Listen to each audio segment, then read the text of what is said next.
ciclo van a transformarse en un impulso nervioso que va a llegar al cerebro donde realmente vamos a visualizar la imagen. Recuerden entonces que los ojos son como unas cámaras fotográficas. Voy a tratar de expresarme sencillamente para que se ubiquen y más adelante fluya de mejor manera el conocimiento. Entonces, son cámaras fotográficas, tienen un sistema de lentes anterior y todas las imágenes de cada ojo tienen que llegar a un punto en la retina, es un punto focal en la retina. Cada globo ocular tiene un punto correspondiente retiniano, correspondiente en el contralateral. Y los dos ojos van a, cada ojo va a tener una imagen que con el contralateral se van a fusionar en una sola. La fusión es una función muy importante que se va a realizar en el cerebro. El cerebro es la computadora. Los globos oculares son las cámaras de fotos. Entonces, tenemos todo un sistema de lentes. El primer lente es la película lagrimal. A continuación tenemos la córnea. Más atrás tenemos el cuerpo, el humor acuoso. Es este líquido que está en este espacio que se llama cámara anterior. Hacia atrás tenemos el cristalino y en el interior del globo ocular está el cuerpo vítreo. El cuerpo vítreo también tiene propiedades de lente. Evidentemente, hacia atrás ya tenemos la retina en donde se va a realizar el enfoque de estos rayos de luz que atraviesan todos estos sistemas y es en la retina a través de múltiples cascadas bioquímicas va a transformarse finalmente la imagen en una señal eléctrica que va a traducirse en el cerebro, en donde se van a fusionar las dos imágenes del ojo contralateral y vienen otras funciones, por ejemplo, de estereopsis o de visión de profundidad, que cuando por algún accidente, alguna cicatriz, algún trastorno del desarrollo, si no tenemos desarrollado o ha habido algún problema en la retina o en el sistema de lentes, o hay ausencia del globo ocular, evidentemente esta fusión no va a darse y la estereopsis no existe.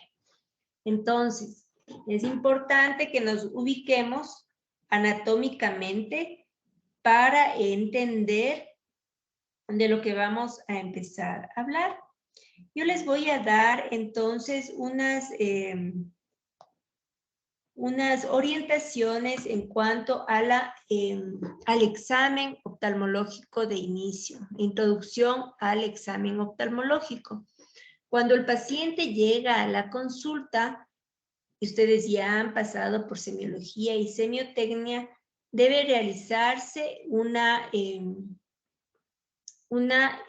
interrogatorio, ¿sí? En donde es primordial el motivo de consulta, la enfermedad actual. Recuerden, en la enfermedad actual, causa real, causa aparente. En los antecedentes patológicos familiares, debemos hacer hincapié en enfermedades de transmisión ocular, ¿sí? Genética. Por ejemplo, el glaucoma puede heredarse, la distrofia retiniana, alteraciones de la retina desde la concepción pueden heredarse, catarata, la catarata también puede haber un componente genético de herencia en la catarata. Y en los antecedentes patológicos personales, debemos hacer hincapié en las enfermedades sistémicas, si es diabético, si es hipertenso, qué tiempo de evolución tiene cada patología, si está perfectamente controlada, me refiero a que si toma su medicación, si sabe con qué cifras de presión está, si sabe con qué cifras de glucosa está, porque todo esto va a incidir en el desarrollo de una adecuada atención del paciente. Si yo asumo que el paciente tiene una glucosa bien controlada, podré, por ejemplo, darle lentes. Pero si el paciente está con una hiperglicemia, este cristalino que ustedes ven aquí, ya veremos más adelante, porque va a edematizarse y el ojo va a miopizarse, miopía metabólica, y el paciente no va a ver bien de lejos, va a ver bien de cerca, pero esto es transitorio, porque si ya se controla perfectamente su problema, más adelante va a variar la medida porque el cristalino va a disminuir la concentración de líquido. Ya no va a ser el sorbitol que está en su interior, que es hiperosmótico, va a eliminarse lentamente en 3 meses y va a cambiar la refracción del paciente. Significa que a este paciente, si le doy lentes sin saber las cifras reales de su glicemia, voy a tener problemas de una mala receta de lentes. Va a cambiar su refracción. Si el paciente tiene, por ejemplo, muchos años de diabético, y esto es importantísimo, es menester que ustedes sepan, reconozcan que la diabetes es una enfermedad global, que es un problema de salud pública mundial y que siguen llegando pacientes. Antes de la pandemia, imagínense mis doctores, antes de la pandemia existían problemas de retinopatía diabética y después de la pandemia muchas enfermedades crónicas han dejado de ser guiadas, tratadas correctamente porque los pacientes tuvieron esta enfermedad, sus familiares no podían acompañarlos, el mismo miedo de acudir a la consulta, todo esto hizo que enfermedades crónicas dejaran de ser tratadas. Y ahora el incremento de ceguera por múltiples enfermedades crónicas, por ejemplo el glaucoma, va a manifestarse. Así que es importantísimo que se vea la cronicidad de la enfermedad. Si es diabético, saber que a todo diabético hay que hacerle un examen de fondo de ojo dilatado. Investigar es cierto aquella frase que reza, los ojos son el espejo del alma, eso es cierto, porque a través de los ojos nosotros vamos al dilatar la pupila, vamos a poder ver en el interior del ojo en vivo y en directo los vasos del cuerpo. Es el único lugar en donde vemos en vivo y en directo los vasos del cuerpo y van a manifestarse enfermedades sistémicas que ya mencioné o las vasculíticas o alteraciones por medicaciones crónicas. Por ejemplo, el plaquinol, el Aralem puede darnos toxicidad a nivel de la retina. La misma tuberculosis puede darnos neuropatías por la medicación antifímica y los pacientes que tienen artritis pueden tener uveitis o cualquier otra colagenopatía, puede inflamarnos la uvea. La uvea es todo desde el iris. En el iris estamos viendo la uvea anterior y va a seguir después el iris hacia atrás, la uva intermedia, y todo esto que rodea está detrás de la retina, entre comillas, es como un colchón de sangre, un colchón vascular, una esponja de sangre. Todo eso es la uvea. La uvea tan vascularizada está que va a darnos, reflejarnos problemas como colagenopatías. Las vasculitis pueden, además de las vasculitis que se manifestarán en segmento posterior en la retina, inflamación de los vasos que veremos con serios problemas, o no, también pueden darnos inflamaciones a nivel de la parte anterior del ojo, uveitis anterior, intermedia, uveitis intermedia. Entonces, toda patología sistémica tiene que realizarse un control de presión intraocular, de fondo de ojo, recordar en el interrogatorio, en la anamnesis, qué medicación toma, porque ya sabemos que cierta medicación es tóxica para la retina, o si tiene artritis y no está controlado, no está con medicación por su reumatólogo, este paciente va a tener manifestaciones oculares importantes, severas, como uveitis, ojo seco y demás. En el interrogatorio es fundamental entonces hablar de los antecedentes patológicos personales, familiares Y vamos al examen físico. En el examen físico, ya más adelante sus compañeros van a hablar de los tipos de ametropías que existen, ¿sí? De los tipos de lentes que se emplean para corregir estos defectos de la refracción y demás.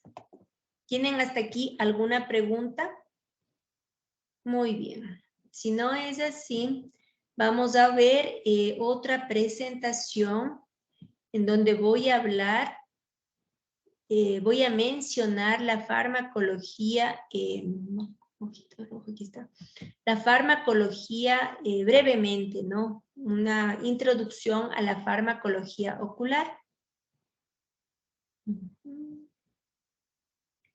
Muy bien.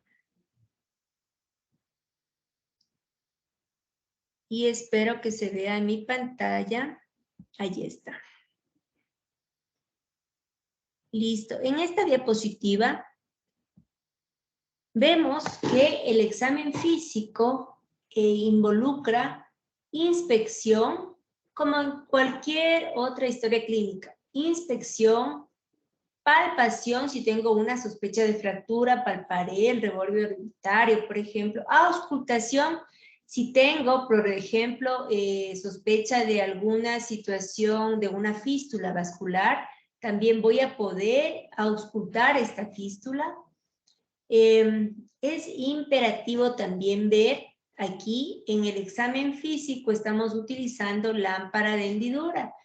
La lámpara de hendidura es un microscopio que tiene una fuente de luz, tiene una parte óptica en donde vamos a ver los detalles con diferentes aumentos. Es un microscopio con una luz incorporada para ver profundidad y no solamente superficie. Y esa hendidura, el hecho de que se haga hendidura va a ayudarnos a ver profundidad. Esta es una característica básica del examen oftalmológico en la consulta. Y si estamos sospechando alguna alteración de la superficie ocular, vamos a necesitar ciertos fármacos. Por ejemplo, voy a necesitar tetracaína, proparacaína, que son los anestésicos tópicos oculares, y si no tengo ninguno de estos, la sencilla lidocaína también me puede servir. Si estoy, por ejemplo, en una zona en donde tengo que hacer un lavado profuso de la superficie ocular por alguna quemadura, por ácido, por ejemplo, el paciente no colabora. ¿Cómo puedo hacer que colabore? Le colocaré lidocaína, unas gotas de lidocaína. La misma lidocaína que es inyectable me puede servir para la superficie. Evidentemente cargo en la jeringuilla y quito la aguja, porque la aguja puede perforarme el globo si no está perfectamente embonado. Disparo el líquido y la aguja puede perforar el globo ocular. Entonces, gotas de la lidocaína me ayudan, el efecto es inmediato. El tiempo de acción puede ser menos de los 20 minutos estipulados con los fármacos que son específicos para superficie ocular que ya mencioné.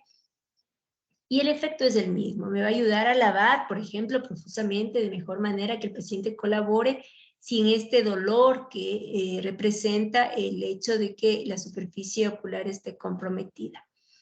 En el ejemplo que ustedes están mirando allí, tenemos además que, aparte de la tetracaína o proparacaína de este anestésico, estamos usando tirillas de fluoresceína. La fluoresceína es una sustancia colorante que va a teñir la superficie que no tiene epitelio. En ese caso, en ese ejemplo que ustedes pueden apreciar, el epitelio de la córnea se ha lastimado por algún motivo, puede ser por trauma, puede ser por infección, en donde toda la superficie corneal está expuesta sin epitelio y por eso capta la fluoresceína.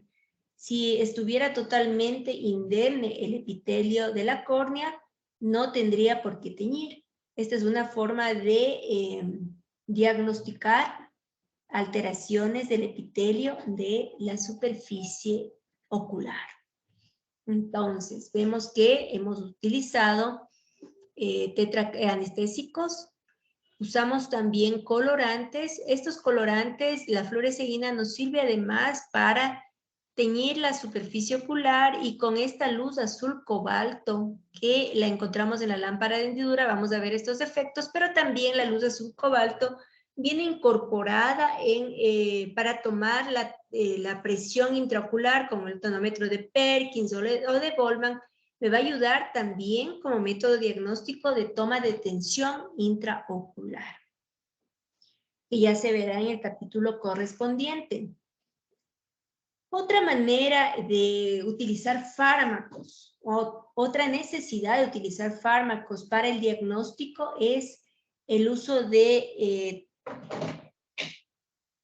el midracil, que es la tropicamida, o el uso de otro tipo de cicloplégicos como la atropina, el ciclopentolato.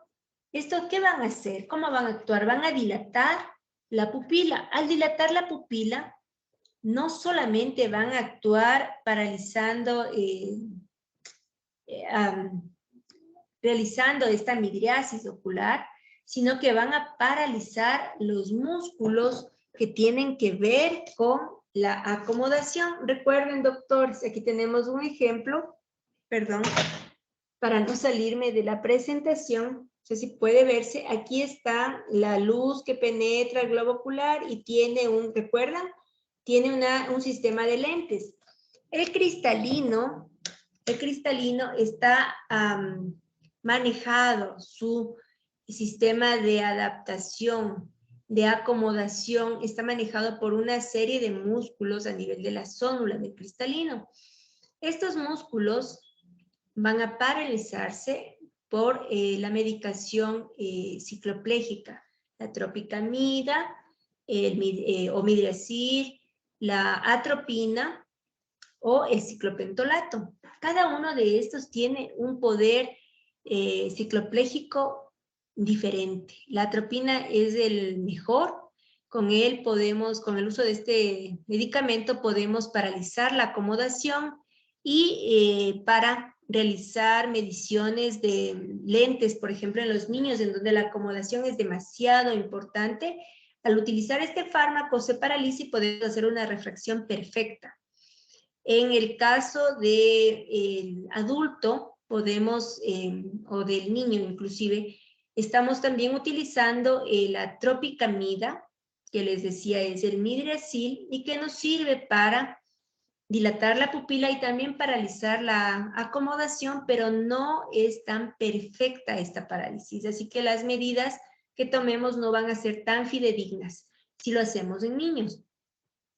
Pero nos sirve exactamente para eso, para dilatar la pupila y para paralizar los músculos de la acomodación y tomar un examen de refracción.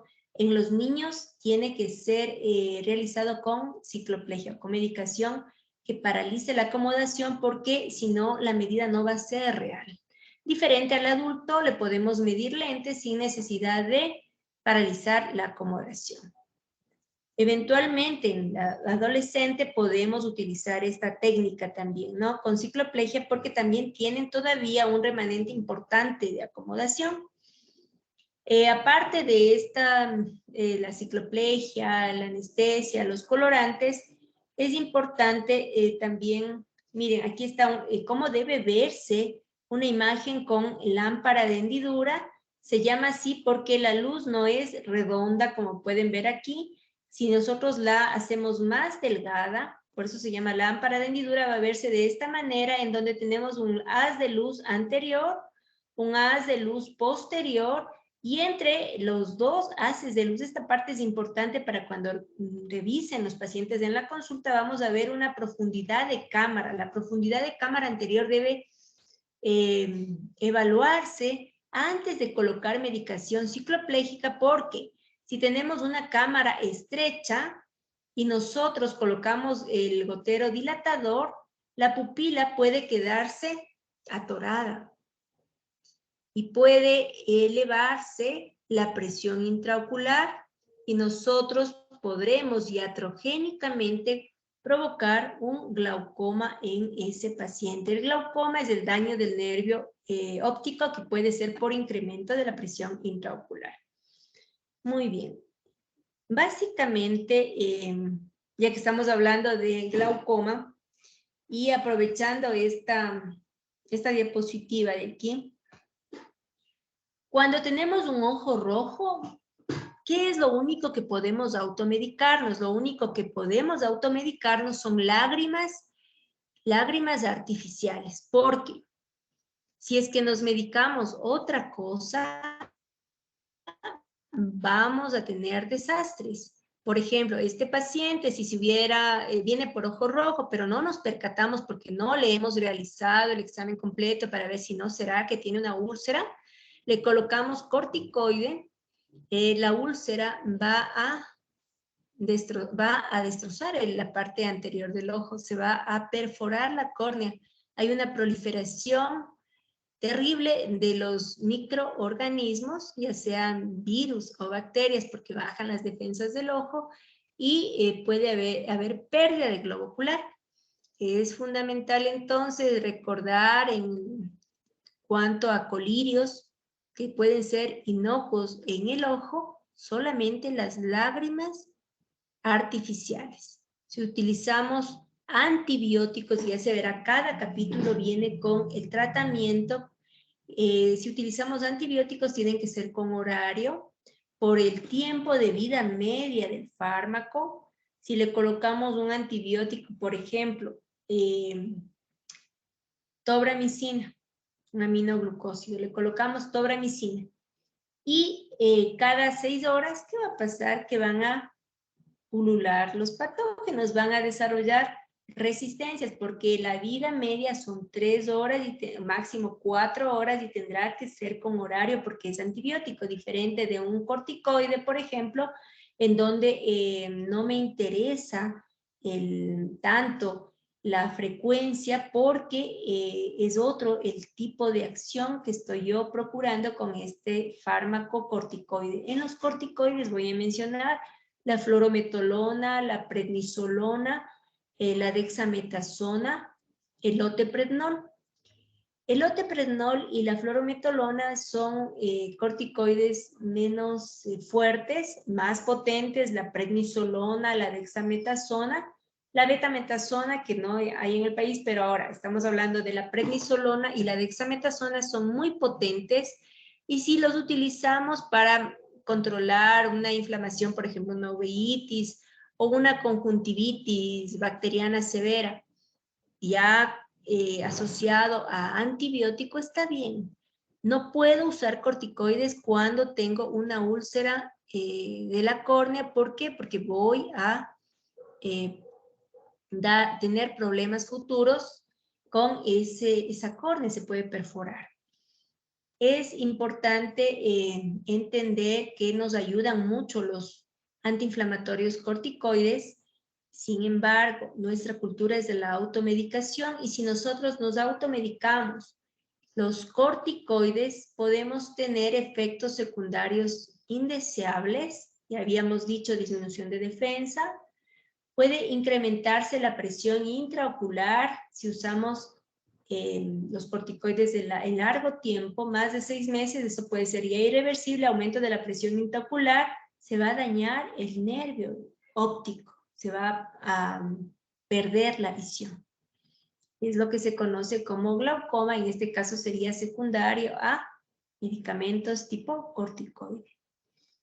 El corticoide además puede darnos daño del cristalino. El cristalino puede en un futuro realizar una catarata y necesitar cirugía. Entonces, bajan las defensas, aumento de la presión intraocular y esto es porque se depositan glucosaminoglicanos en el sistema de drenaje del humor acuoso y también ya vemos que puede darnos catarata y atrofia de tejidos. Por eso hay que tener mucho cuidado en el uso de los corticoides.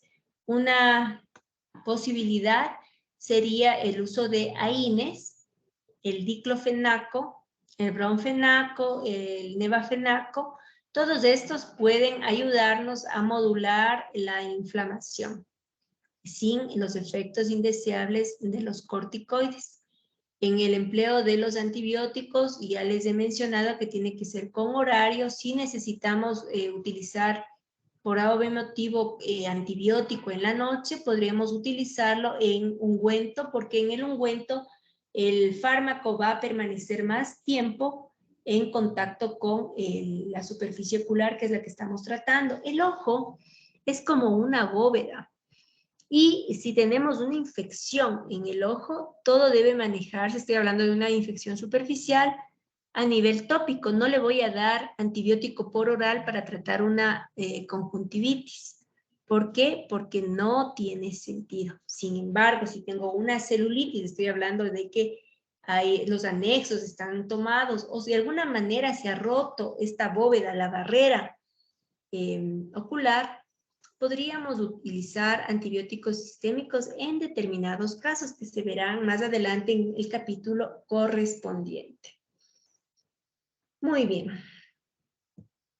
Ya veremos en cada capítulo también el uso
entender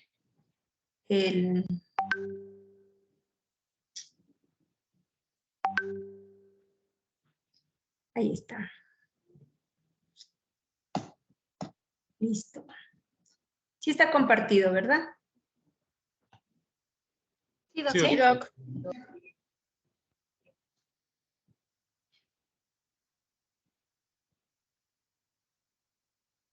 Ok. Es importante entender esta cámara fotográfica de la que les hablaba, que tienen que los medios estar transparentes. Aquí tenemos una catarata. Quiere decir que el estímulo que llega al ojo no va a ser perfecto, va a ser opaco y la maduración visual va tomada de la mano del impulso visual. Quiere decir que no va a madurarse correctamente este sistema visual. Hay varios cambios desde que el paciente nace. Apenas nace el niño tiene una visión muy pobre y poco a poco, a medida que va desarrollándose la curvatura de la córnea, se va incrementando el largo del globo ocular, todos estos cambios dinámicos van a incidir en el desarrollo visual. Si tenemos una catarata congénita, evidentemente que va a alterarse terriblemente la maduración visual. La córnea en principio es sumamente curva. Vamos a tener este ejemplo. Aquí tenemos el globo ocular. La córnea tiene una curvatura vertical y también tiene una curvatura horizontal. Al inicio esta córnea es demasiado curva, por eso tiene unas 51 dioptrías de curvatura y va aplanándose hasta llegar a unas 44 dioptrías. Asimismo, el largo del ojo va incrementándose hasta que al año alcanza unos 20 milímetros. El ojo para de crecer alrededor de los 7 años, va a llegar, mejor dicho, a la dimensión del ojo adulto. Y al inicio también la retina está madurándose. Recuerden que se vasculariza, llega a vascularizarse cuando el niño nace. Si un niño nace prematuro, la retina no va a estar perfectamente vascularizada. Y la mielinización del nervio óptico va a completarse a los 2 años de edad. Es importantísima la mielinización del nervio óptico para el desarrollo, es la vía visual, la carretera de la visión que yo les llamo, la pavimentación de esa carretera visual. Y para que esto ocurra necesitamos un impulso visual. Está la velocidad de mielinización directamente relacionada con el impulso o la luz que penetra al ojo. La sinapsis de las neuronas también van a ser muy activas al nacimiento hasta 2 años después. Y aquí tenemos lo que les decía. Si llega una imagen clara, va esta vía visual a estar perfecta. Pero si la imagen, en este caso, aquí hay una catarata, la imagen es difusa, no va a estar esta vía visual perfectamente desarrollada. Tenemos ejemplos de cómo va a verse la función visual, cómo podemos determinar la visión. Y la agudeza visual es importantísimo determinar cuando llega el paciente. Un paciente preverbal que no se expresa, esto dirá la persona que tenga que dar la clase de toma de agudeza visual, no va a poder indicar qué visión tiene. Si está viendo las imágenes, no va a poder manifestarlo. Entonces, a estos pacientes, desde los 3 meses ya podemos ver que fijan, que centran y que mantienen la visión en un determinado objeto de su interés. Y en este ejemplo tenemos un niño que está realizándose un test de mirada preferencial. Tenemos un círculo que no tiene mayor contraste y aquí tenemos un contraste importante. El test de mirada preferencial va a ayudarnos en este caso a determinar si el niño se interesa por este objeto de la pared. Sabemos que está fijando, centrando y manteniendo su visión. La fusión va a ayudarnos a ver la estereopsis. Aquí tenemos una cartilla para el examen de estereopsis o visión de profundidad. Las personas que tienen ausencia de un globo ocular o alguna cicatriz o algún problema en uno de los globos oculares, por ejemplo, no van a poder disfrutar de imágenes en tercera dimensión. Los ejemplos típicos son las películas que vienen en este formato. La estereopsis es parte de la fusión y esta es una imagen de campo visual. El campo visual por computadora, que es lo que debe hacerse, nos va a identificar si estamos viendo con toda la superficie, con toda esta zona de la retina. En esta área vemos una mancha, esta se llama mancha ciega. La mancha ciega es normal. La mancha ciega se da en todos los pacientes porque emerge a este nivel el nervio óptico y ahí no tenemos visión. Cuando nosotros conducimos y queremos cambiar de carril, ese es el ejemplo clásico, y no nos percatamos que viene un auto en el otro carril, podemos chocarnos si no hacemos este movimiento. Tenemos que girar el cuello para ver en esta parte de la mancha ciega si es que no hay si es que no estará este objeto que estamos tratando de identificar y evitamos verlo por culpa del nervio óptico que está en esta zona. En este ejemplo también tenemos unos escotomas. Esto es ausencia de visión, puede ser por una cicatriz o por el daño del nervio. El nervio se está perdiendo y estas fibras nerviosas en estos escotomas, ausencia de visión, se van a manifestar de esta manera. Es un examen mandatorio cuando tenemos glaucoma, sospecha de glaucoma o hemos tenido alguna disfunción del nervio óptico. La acomodación nos va a servir para ver mejor los objetos de lejos y de cerca, es parte de la función visual y en los niños está súper desarrollada porque es muy elástico el cristalino. La visión de colores, en este ejemplo, el paciente está viendo un test de colores, test de Ishihara que se denomina, hay otro test, el test de Farnsworth-Mansell, que es con computadora, pero el sencillo es el test de Ishihara, en donde vamos nosotros a detectar si el paciente tiene algún tipo de discromatopsia o lo vulgarmente conocido como daltonismo. La visión de colores suele estar comprometida cuando tenemos problemas de la mácula, del centro de la visión, o tenemos problemas del nervio óptico, por ejemplo, en una neuritis óptica. La visión de colores es parte importante del examen de la función visual y va a desarrollarse, ¿no? Asimismo en el transcurso de la vida del paciente, ya viene predeterminada, perdón, pero si tenemos un paciente que tiene discromatopsia, alteración en la visión de colores, esto no significa que tiene un problema en la estructura de la visión, ¿sí? Quiere decir que el hecho de que tenga alteración en la visión de colores no necesariamente va a alterar su función visual en forma global, a menos que sea patológico, como por ejemplo en un problema de toxicidad de la mácula, ¿sí? Por fármacos, por diferentes fármacos. La visión de contraste que ya les había indicado, el test de mirada preferencial. La agudeza visual ya se verá en la clase que les corresponde, debe hacerse en forma monocular y luego binocularmente. Se realizan los niños preverbales que no pueden manifestarse de otra manera, mirando si fijan, centran y siguen el objeto. Y si tenemos una visión en donde el ojo no está centrado, sino que está oscilando, eso se denomina nistagmus y da muestras de que es un movimiento de búsqueda porque tiene una fijación inestable, porque probablemente tenga, por ejemplo, una alteración a nivel de la retina o de la vía visual. Aunque hay nistagmus en donde hay una buena agudeza visual. Son neurológicos. En este ejemplo, el test de mirada preferencial, el nistagmus optoquinético es aquel en donde nosotros vamos en un auto, miramos por la ventana y vamos viendo los objetos que van pasando por la ventana. El ojo va a moverse de esta manera. Eso es un nistagmus optoquinético que puede utilizarse cuando tenemos pacientes que están simulando ceguera. Utilizamos este test en un tambor que da la vuelta y el ojo involuntariamente va a moverse porque está fijando diferentes contrastes y nos va a decir de modo sencillo que el paciente sí ve, o una forma mejor sería realizar unos potenciales visuales evocados para ver si el paciente tiene daño de la vía visual. Estas son las cartillas de Snellen, la C de Lando, la visión de colores que ya les había mencionado.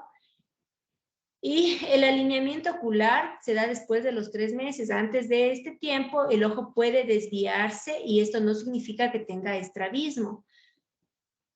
Fluctúan estas desviaciones. El niño al mes fija en el rostro materno y ya puede reconocer el rostro de la madre, pero es a los 3 meses en donde ya fija, centra y mantiene la visión. A los 2 meses ya fija, sigue, responde con una sonrisa.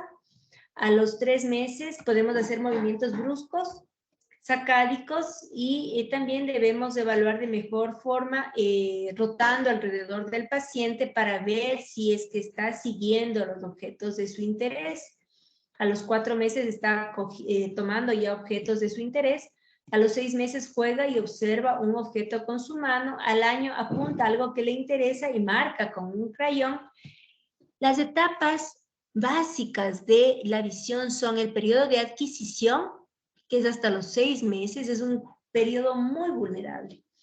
El de vulnerabilidad es hasta los 7 años y el de plasticidad es hasta los 10 años. En el de adquisición, si tenemos algún problema, vamos a tener serios daños o retrasos en la maduración visual. Pero este sistema también es vulnerable, quiere decir que si más tardíamente, hasta los 7 años, tenemos, por ejemplo, aparece una catarata traumática, el niño va a tener deprivación visual, si es que no la corregimos a tiempo. Y podemos luchar por mejorar la visión. Por ejemplo, si un ojo se está quedando rezagado, ambliope o vago, podemos dar tratamientos hasta los 10 años para tratar de mejorar esta visión. El periodo, doctores, el periodo de oro, el periodo crítico de la visión dura los 3 primeros meses de vida. Aquí la corteza visual es muy leve y se adapta a las experiencias externas. Quiere decir que si, por ejemplo, un niño tiene catarata congénita, es una catarata blanca que no le permite ingresar absolutamente nada de estímulo visual, este niño, después, y se nos ocurre diagnosticarle después de los 3 meses de vida, ya pasó la etapa de oro y el ojo, por más que le operemos y le hagamos después de los 3 meses, sacamos el cristalino y se verá en catarata congénita. Y tenemos que colocar un lente externo, mientras podemos colocar el lente que reemplace el cristalino más tarde en la vida. Si no hacemos rehabilitación visual o si no operamos la catarata a tiempo, el ojo va a estar siempre en este movimiento de nistagmos, movimientos de fijación, porque no consiguió una adecuada maduración de su vía visual. Significa que el periodo de oro de la visión es de los 3 primeros meses de vida, en donde cualquier patología que se presente que de deprivación visual debe ser tratada y corregida, si no después es tarde. Hay un periodo de plasticidad visual en donde todavía es maleable esta conexión de las vías visuales y va hasta los 10 a 12 años, porque en medicina no todo es cuadrado. En medicina los horizontes son amplios y quiere decir que podemos pelear por mejorar visión hasta esa edad, en donde podíamos tener un buen resultado dependiendo del monto de la causa de la ambliopía. Si es por necesidad de lentes y la diferencia de medida no es tan terrible, entonces el tratamiento de esta situación puede darnos unos buenos resultados. El recién nacido está a medio camino del proceso de desarrollo de maduración visual. Debe existir un adecuado estímulo para que esta maduración se lleve a cabo de forma normal. Y con esto, mis doctores, hemos terminado la introducción al examen físico oftalmológico, introducción a farmacología, introducción a la maduración visual. Espero que sea de utilidad. Recuerden siempre grabar las presentaciones y nos veremos la próxima clase. ¿Cuándo es, José? Disculpe, doctora. ¿Cuándo es la próxima clase? Ya de aquí tenemos, doc, el jueves y el viernes. ¿El jueves a las? El jueves tenemos de 5 a 7, si no me equivoco. De 5 a 7. En esa clase ya van a empezar a exponer las personas que les indiqué. Yo hoy te tengo que pasar la lista con los temas, José, y el sílabus. ¿De acuerdo? Básicamente el sílabus son los temas que irán en esa lista, que son importantes Y no olviden, doctores, en las exposiciones, la regla del 7x7, que sean más gráficas para que sean más entendibles. Traten de ser explícitos, que en lenguaje sencillo, y la bibliografía está a disposición. Cualquier oftalmología básica puede sernos de utilidad. La oftalmología de Duane, ¿sí? También puede servirnos. Y recuerden que vamos avanzando a pasos agigantados, así que lo que se escribió ayer, mañana puede cambiar. Y peor ahora que hemos avanzado como 20 años después de este desastre de la pandemia. Había yo empezado por la premura del tiempo e inmediatamente con las clases. Déjenme decirles, doctores, que es un gusto para mí siempre poder transmitir conocimiento y hay un feedback siempre con ustedes. La etapa que hemos vivido ha sido terriblemente dura. Afortunadamente el hospital dejó de ser centinela COVID para convertirse otra vez en el hospital de especialidades que fue. Esperemos que esto se mantenga para que su pregrado vaya de la mejor manera. Déjenme darles un abrazo inmenso. Bienvenidos a este semestre, más aún después del horror que hemos vivido con esta pandemia. Yo estoy a las órdenes, soy su maestra y seré su amiga. Cualquier duda, cualquier situación, estoy al frente para resolverla. En el aula virtual que tengo que cargar algunos temas, también después de cada tema tienen que debe hacerse un foro con preguntas.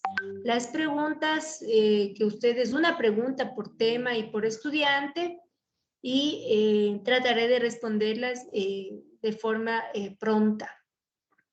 Las clases van de acuerdo van a ser presentaciones mixtas. Ojalá que lleguemos a la presentación también presencial.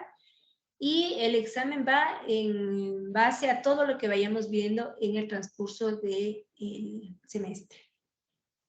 Muchas gracias. Nos vemos el jueves. Doc, una preguntita. Disculpe, ¿cuánto tiempo tendríamos para la expo? No tienen que ser toda la hora, ¿no? Lo que abarque el tema que ustedes realicen. Puede ser unos 15 minutos, 20 minutos, dependiendo del tema. Gracias, Doc. A ustedes, Doc, muchas disculpe. gracias. Hasta luego. Doctora, la clase del jueves es de 6 a 8 y la del viernes es 5 a 7. Chévere. El jueves nos vemos a las 6 entonces. Listo. Hasta el jueves. Y todos los temas ya deben ser preparados, ¿no? Porque si alguien no puede dar, sigue el tema que le corresponda. Recording stopped. Gracias, doctora. Hasta el jueves. Gracias. Gracias, doctor.